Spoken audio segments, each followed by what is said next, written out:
How is it that thousands, potentially tens of thousands of people were unnecessarily exposed to COVID-19? It is a staggering story. And at the heart of it is this, a computer error message. That might seem improbable, but believe me, this is all true. And it turns out that, if we look back at the architecture of the testing system, we can see what's gone wrong. So these boxes here, you don't really need to know about what's in them, but all you need to know is that these green boxes are millions of people being tested for COVID across the country. The information goes through to the blue boxes. That's the contact tracers, so ensuring that any of those outbreaks are clamped down on. And in the middle of it is Public Health England. So it's kind of like the gateway for all of this data. I'll just do a slightly more simplified version of that. So Public Health England in the middle, test results go through into test and trace. And that's been working relatively well so far, and partly because they've got an existing database to deal with this stuff. So you've got those kind of NHS labs around the country, most of the ones in hospitals.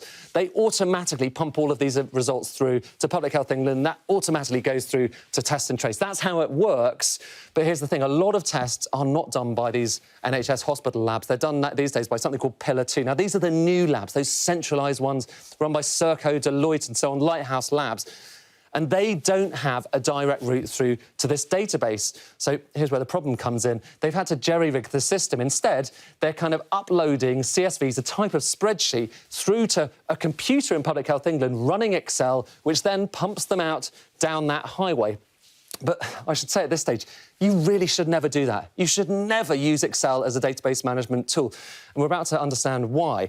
Because in Public Health England, it turns out the version of Excel they were running is old. It's an old version of Excel, and it has this limit on how much data you can actually put into it, a 65,000 row limit. Sounds like a lot, but actually think about it. The cases have been getting more and more over the course of the last few weeks, and it turns out that it broke through that limit. They got the computer error message, and as a result, thousands of cases weren't pushed through to test and trace until they discovered about this just on Friday. And it does somewhat change our picture of this disease in the country. This is what we thought was happening to cases over the course of the last few months. And now we've had this big influx of new data, and a lot of that, it should be said, is a backlog from previous days. But it looks like a scary chart, though.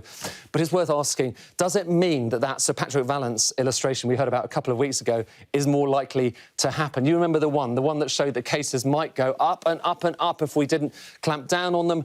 Well, here's what's happened as far as you knew it before the weekend. So this is what happened to cases before the weekend. Now we've got revised numbers. You can see the line is a bit steeper, but it's still nowhere near the kind of doubling every 7 days that we saw in Sir Patrick Vallance's illustration. It's more like doubling every 11 to 12 days.